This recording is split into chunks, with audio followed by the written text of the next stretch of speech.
Si estás haciendo algún trámite legal en los Estados Unidos, es muy importante hacerlo con profesionales calificados. Es por esto que te recomendamos los servicios de First Step. En First Step te realizamos tus traducciones certificadas para trámites migratorios como asilos políticos y visas de talento. Traducimos tu título universitario y todos los documentos académicos para que puedas validar tus conocimientos. Contamos además con excelentes intérpretes simultáneos para tus citas ante inmigración y la corte. Si necesitas conseguir trabajo y no manejas el inglés, te ayudamos a crear tu resumen de manera efectiva y profesional. Contrata los servicios de First Step por el teléfono que ves en pantalla y obtén un descuento en tu primer servicio con la palabra clave Agárrate.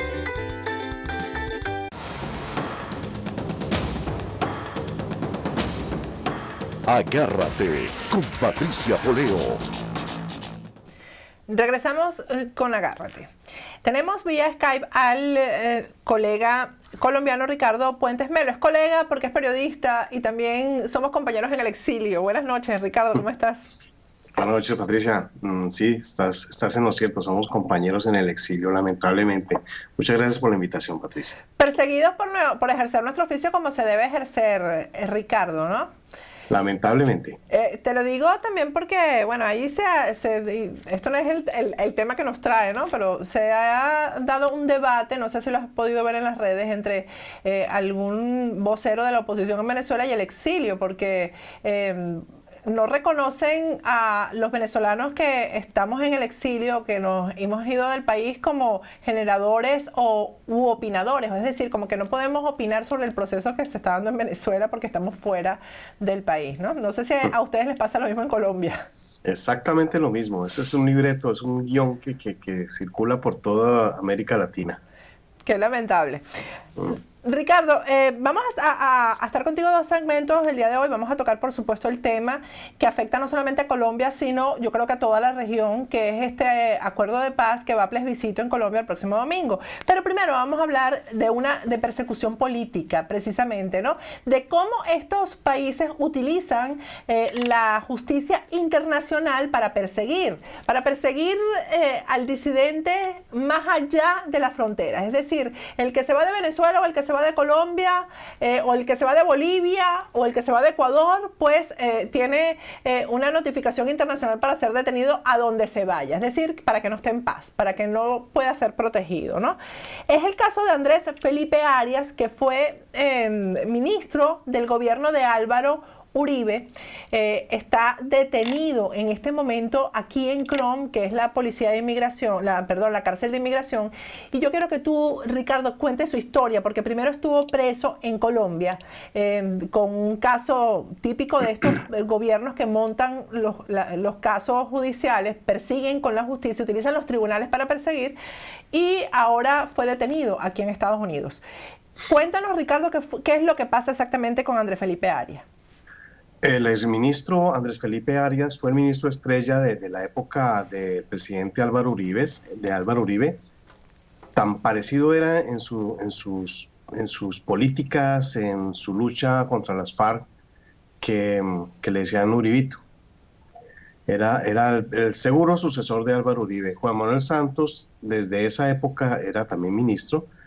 Comenzó a armarle la tramoya, comenzó a armarle la trampa para sacar del camino a Andrés Felipe Arias, y obviamente lo sacó. Comenzaron a hacer unas acusaciones pues que comenzaron a ser orquestadas desde los medios de comunicación afines al gobierno hoy en día de Juan Manuel Santos, Semana, Caracol, Tiempo, periodistas como Daniel Coronel, como Alejandro Santos, como Vicky Dávila, que fue víctima también de su propio invento.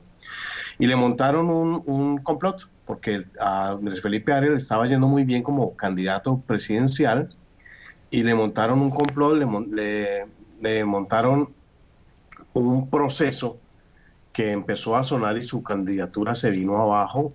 Fue un proceso cuando él era ministro de Agricultura de la época, que decían que había diseñado un programa para estafar al Estado, que era Agroingreso Seguro, obviamente totalmente falso, y que había cometido peculado, y resulta que este programa de Agroingreso Seguro se firmó con nada menos que con un organismo de la OEA, que es ILICA. Entonces estaban diciendo más o menos que que Andrés Felipe Arias y la OEA se habían confabulado para estafar al gobierno colombiano, no un peculado cuando ni siquiera Andrés Felipe Arias le dio plata a la OEA, sino fue al revés, el ICA le dio plata al gobierno de Colombia. Y era un acuerdo que venía funcionando durante muchísimos años con todos los ministros de Agricultura. Tan cierto es que ese acuerdo lo firmó el ministro posterior a Andrés Felipe Arias, Juan Camilo Restrepo, muy cercano a las FARC también, y a él no le pasó absolutamente nada. Eso fue un complot, fue una emboscada que le hicieron al señor Andrés Felipe Arias, lamentablemente, y hoy en día lo tiene a puertas de estar extraditado. Precisamente el día que lo capturan en Miami fue el 24 de agosto, el mismo día que se estaba anunciando la firma del acuerdo entre los terroristas de las FARC y Juan Manuel Santos. ¿En qué condiciones está Andrés Felipe Arias en este momento, Ricardo? Él no tenía ninguna protección de asilo aquí en Estados Unidos, no había pedido asilo. Él estaba en el proceso de asilo, no se le ha resuelto todavía. Es muy extraño porque cuando uno entra a un proceso de asilo queda de alguna manera protegido, pero en el caso de Andrés Felipe Arias no se sabe qué pasó. El gobierno colombiano, el gobierno de Juan Manuel Santos lo pidió en extradición y como digo, lo capturan ese mismo día que se estaban firmando los acuerdos que se estaban anunciando los acuerdos con las FARC. ¿Estaba pedido, habían pedido su extradición o estaba colgado en Interpol? Porque las dos cosas son distintas, o ambas cosas, Ricardo. Estaba pedido en extradición, con la Interpol no tenía boleta de Interpol, estaba pedido en extradición. El gobierno de Santos lo pide porque es una exigencia de las FARC, que obviamente a él lo quieren asesinar, a las FARC lo quieren asesinar. Entonces, una de las condiciones fue esa, devolver a Andrés Felipe Arias a una cárcel en Colombia. Bueno, entonces ya vamos a hablar del proceso del acuerdo de paz y todo eso, pero entonces uno reflexiona, Ricardo, y dice, este hombre preso y estos criminales de la FARC en libertad, tomándose fotos con los presidentes, llevando su impunidad a plebiscito el próximo domingo, es una contradicción, es como que si los malos están ganando definitivamente la pelea, ¿no? Es lo que pasó en Venezuela, sí están ganando. Es que el proceso contra Andrés Felipe Arias es una cosa absurda, es 17 años por un crimen que no cometió, y a estos señores de las FARC que han asesinado, que han cometido genocidios, que han violado, que han secuestrado, ni un solo día de cárcel. Es que el proceso contra Andrés Felipe Arias es una persecución encarnizada donde estuvo metida incluso la hoy senadora, en esa época fiscal, Viviana Leida Morales, compañera sentimental, concubina de un terrorista, Carlos Alonso Lucio, del M-19. Entre todos le montaron ese proceso al señor Andrés Felipe Arias. Es que es muy extraño. La fiscalía sigue insistiendo en que Arias cometió peculado con el ICA, se llama el organismo, pero es un peculado extraño porque Andrés Felipe Arias logró que el ICA le diera dinero al proyecto y lo acusan. La prensa le monta un proceso extraño que no es el proceso que se le sigue en la fiscalía, en los juzgados de Colombia, sino lo acusan de que se robó una plata para beneficiar a terceros, a una reina de belleza. Esa señora ni siquiera, la reina de belleza accedió a ese programa cuando Andrés Felipe Arias ya no era ministro. Una cosa que hay que mencionar, tan legal es este tema de los acuerdos con el ICA que el señor ministro posterior a Andrés Felipe Arias, Juan Camilo Restrepo, accedió a ese programa de ingreso seguro. Él fue beneficiario del ingreso seguro. Se dice que este programa era para los pobres. Mentiras. Era para los que necesitaban, los que pudieran acceder. Obviamente la mayoría era gente con escasos recursos, pero se accedió el exministro y no le pasó nada. Entonces, bueno, eso es una persecución. Dime una cosa, Ricardo, ¿cómo ve el pueblo de Colombia esto? Porque tú me lo estás planteando en los hechos, ¿no?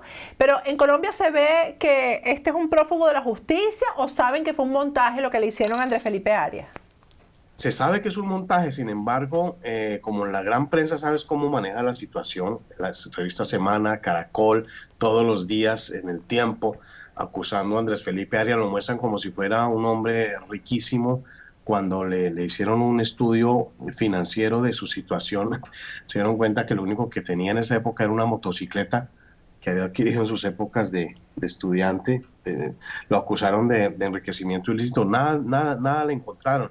Lo acusaron de movimientos extraños de sus finanzas y el único movimiento extraño era que estaba pagando un seguro de educación para una de sus pequeñas hijas.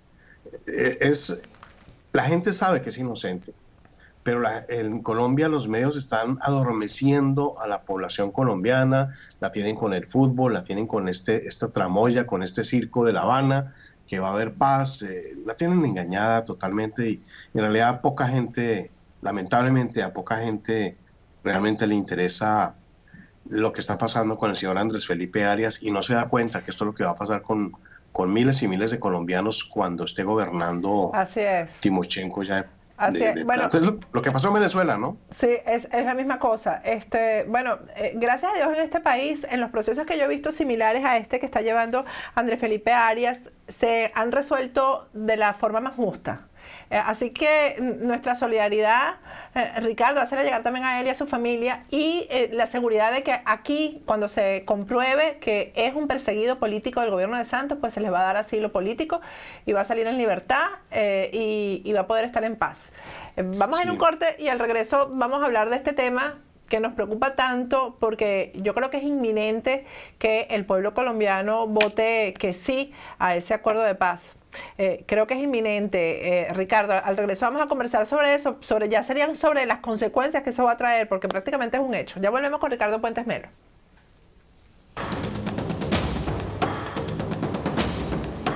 Agárrate con Patricia Poleo.